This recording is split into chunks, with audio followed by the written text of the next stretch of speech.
即係簡單嚟講呢，就係佢只揀一啲即係佢覺得會認同，即係佢哋嗰個假設嘅學者咯，即係會反對佢哋嘅呢，就一定唔會揾噶啦。即係例如好似嗰個 Andrew Snelling 咁樣啊，佢哋本來係有合作關係，佢係想嗰個 Andrew Snelling 去為佢哋背書嘅，但係個 Andrew Snelling 睇完佢哋個報告之後，覺得呢個報告實在太過唔專業，佢唔肯參與，咁就即係兩邊先至係鬧翻咗咁樣樣嘅，係嘛？咁所以即係其實喺整個行動裏邊係冇學術基礎嘅喎。如果你係咁樣揀法嘅話，係嘛？因為你選擇一啲人嚟發放呢啲消息係完全冇任何學術基礎嘅喎。咁到底係何年何月先至可以能夠發展到我哋能夠確認呢一個係挪亞方舟，即係真係挪亞方舟呢？如果咁樣發展落去嘅話，即係所以係即係實在係一個令人擔憂嘅事實咯。咁啊，另外呢，佢又提到我哋即係影音使團已經盡量向公眾提供可以容許公開嘅資料。至於一啲守密協定下嘅資料，喺未取得有關部門確認同意之前呢，係唔能夠公開。例如方舟遺骸嘅地點啦。咁啊，一方面為咗要尊重當地政府同埋合約精神，同時亦都兼顧到保護木結構同埋裏邊文物嘅需要。咁保護文物就當然係需要啦。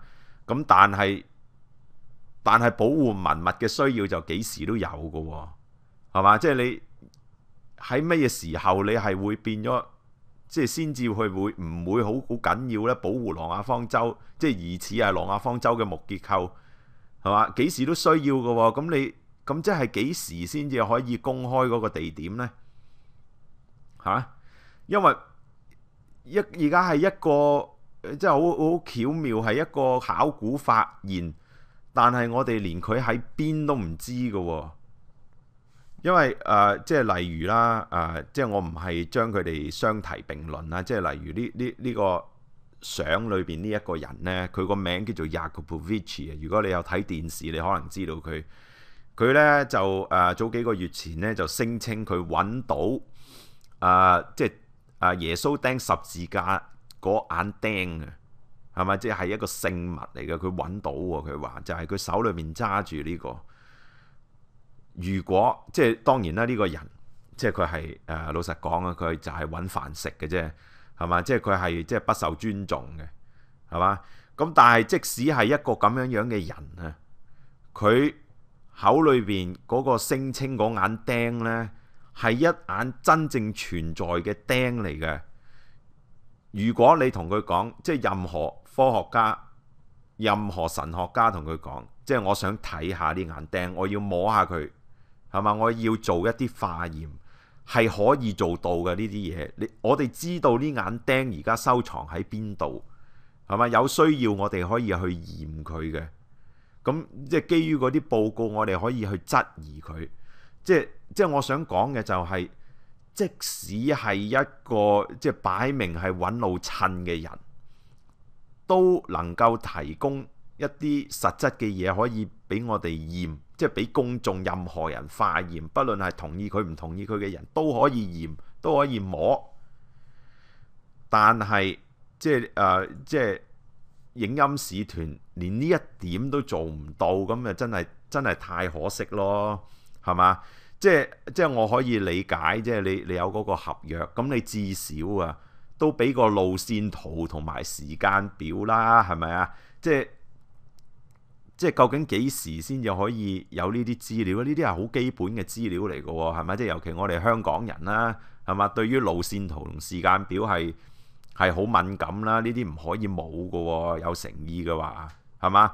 即係 OK， 即係我明白你係逼不得已，即係你係因為同土耳其政府即係佢哋唔合作，咁你有冇為即係香港嘅信徒向土耳其政府去表達呢一個嘅意見呢？即係我哋係真係好需要嘅喎。如果冇實質證據，我哋點樣開報道會？點樣拍電影呢？係嘛？雖然已經拍咗2套啦，咁所以即係話暫時唔能夠公開唔係一個解釋嚟嘅喎。如果你唔能夠公開嘅話，其實都 OK。咁你就唔好作出一啲過分嘅聲稱啦。你就唔好話嗰個99.9係挪亞方舟，你就唔好整個活動叫做因方舟信耶穌啦。一個你唔能夠提供證據嘅聲稱，你就唔應該提出呢一個嘅聲稱。呢個係我嘅意見，係嘛？我覺得係 make sense 嘅。咁啊，即係一個 real concern 嚟㗎。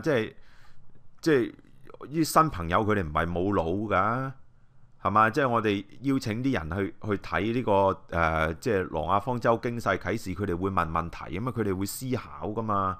咁我哋點樣回答咧呢啲問題？咁佢又提到喺方舟探索嘅成個過程裏邊咧，上帝豐盛嘅恩典係超出我哋嘅所想所求，俾即係探索隊能夠順利進入山上邊嘅木結構，拍攝到方舟探索歷史上最不可能嘅影像證據，因而被當地嘅考古學家同埋政府官員稱為最嚴謹同埋最重要嘅發現。即係我想提呢，即係當地嘅考古學家同埋政府官員認為呢個係最重要嘅考古發現呢，係有原因嘅。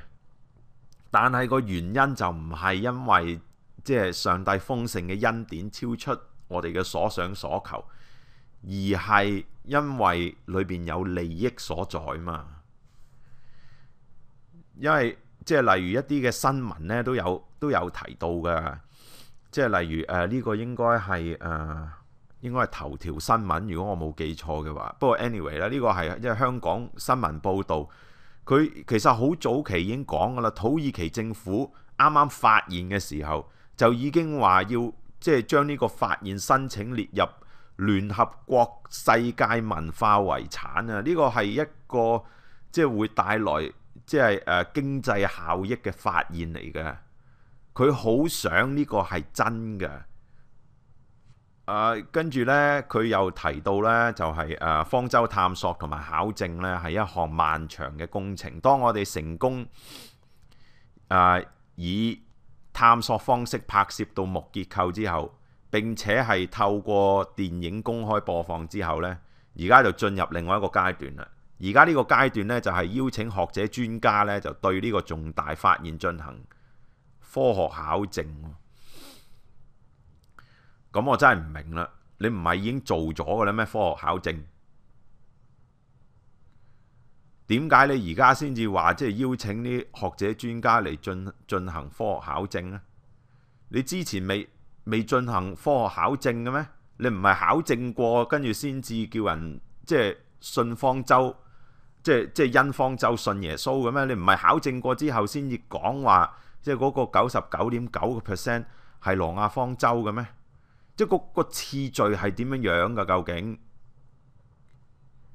咁佢又提到即係考證工作需要嘅時間、人力、物力都非常之龐大，絕對唔係使團可以獨立承擔，係絕對需要上帝帶領合適嘅專家團隊同埋資源供應者共同努力承擔呢一個嘅任務。即係我覺得呢，就係不必要啦。即係如果你係已經完成咗探索嗰個過程，即係正如佢哋自己咁樣講呢，我覺得即係影音使團唔需要再 involve 噶啦。即係信徒同埋教會亦都唔再需要即係喺金錢上資助佢哋去研究噶咯。因為呢個其實係大學係研究所佢哋應該做嘅工作，而唔係即係影音使團去做呢啲考驗嘅。因為影音使團佢同即係頭先講嗰個 Answers in Genesis 唔同啊。Answers in Genesis 反而即係佢嗰個掌舵人，佢係 Dr. Andrew Snelling， 佢本身就係一個科學家嚟嘅，即係佢係研究人員嚟噶嘛。咁但係影音使團唔係，即係佢嘅掌舵人袁文輝同埋楊永祥，佢哋係導演，佢哋拍電影嘅，佢哋唔係即係點解要由佢哋嚟考證呢？我唔明啦。即係如果你話即係由浸會大學嚟承擔，咁我覺得 make sense。係嘛？咁浸會大學咧就向公眾即係要求捐款，咁佢哋做呢啲化驗嘅，即係佢覺得值得做嘅，係嘛？咁咪做咯，係嘛？即係咁喺呢方面有負擔嘅信徒，咁咪捐錢啦。咁但係點解考證工作都要由影音使團嚟跟進呢？我真係唔明啦。因為正如佢自己所講喺呢個信裏邊咧，佢其他有提到嘅，佢話即係呢個世界上有好多學者係好支持嘅，即係有好多學者係即係認為呢個係話呢個真係挪亞方舟，咁呢一個係即係本世紀最重要嘅發現噶咯喎。咁嗰個財務承擔，咁點解要由即係香港嘅基督徒嚟承擔呢？我真係唔明啦，係嘛？咁嗰啲學校一樣可以分配啲 grant 啊、scholarship 啊、professorship 啊去做呢啲嘢，係好正常嘅。喺個即係學術世界裏邊係咁樣做噶啦，冇理由係由一個即係基督教即係拍電影嘅團體去做嘅。即係相信做出嚟亦都唔好，係嘛？即係嗰個公信力，即係我唔係即係詆毀影音使團，而事實上係一個嘅科學化驗。如果由一間大學或者係專業研究所嚟完成嘅話，咁當然個公信力係高過由即係香港嘅影音使團嚟完成啦，係嘛？即係俾公眾個感覺至少係咁樣樣啦。咁所以我覺得係完結咗㗎啦，即係影音使團喺呢方面嘅任務，即係冇需要係再向香港基督教會係即係要求喺呢方面嘅奉獻，我覺得係極不必要嘅。我覺得咁並且咧佢就提到啦，即係我哋係即係佢哋係願意展示唔同嘅資料，包括提供原數據俾科學家同埋即係土耳其嘅考古學家做分析嘅用途。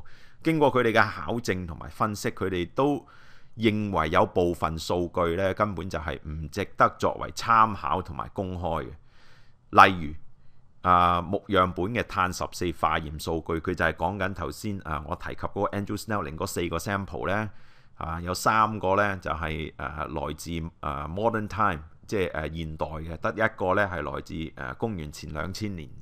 咁佢話確實曾經有幾個樣本嘅連測結果係出現差異，我亦都為此諮詢過有經驗嘅考古學家，佢哋向採集樣本嘅隊員查問取樣地點、方法同埋樣本體積之後咧，認為嗰部分化驗結果咧就唔需要喺報告上面發表嘅。咁 Dr. Joe Clank 博士咧就直言係一個佢哋有聯繫嘅人士啊，咁佢係一個即係有考古學背景嘅人嚟嘅。咁佢就話 Joe Clank 話，通常喺考古學上面荒謬地年輕嘅驗測結果係會被排除，因為反映咗採集樣本嘅問題，而唔係嗰個遺址嘅年代。咁影音使團喺呢方面咧係講得唔清晰，我幫佢講清楚啲，係嘛？即係唔好大家有啲咩誤會。因為 Dr. Joe Clank 佢嘅意思呢，我睇過佢嗰個press release， 即係你都可以去查嘅，我係講得正確嘅。佢就唔係話呢，即係嗰度有4個樣本，嗰3個特別年輕嘅應該掉咗佢。佢嘅意思係呢，4個樣本都應該劈咗佢嗰個結果，就包括即係影音使團攞嚟開記者招待會嗰個年份啊，即係公元前2000幾年，又或者係佢今4800年呢，即係例如呢啲係嘛？例如呢個新聞啦，佢話木結構證實4800年歷史，即係呢個數字啊，都係錯嘅。佢嘅意思係話影音使團到現今為止，佢做嘅所有碳14報告，全部都係唔要得嘅。呢個係 Joe Clank 嘅意思，即係如果你睇 Joe Clank 佢嗰個press release 嘅話呢，你知道佢嘅意思呢，就係呢個木結構應該係來自公元前1萬幾年嘅，唔係公元前2000年啊，爭好遠啊！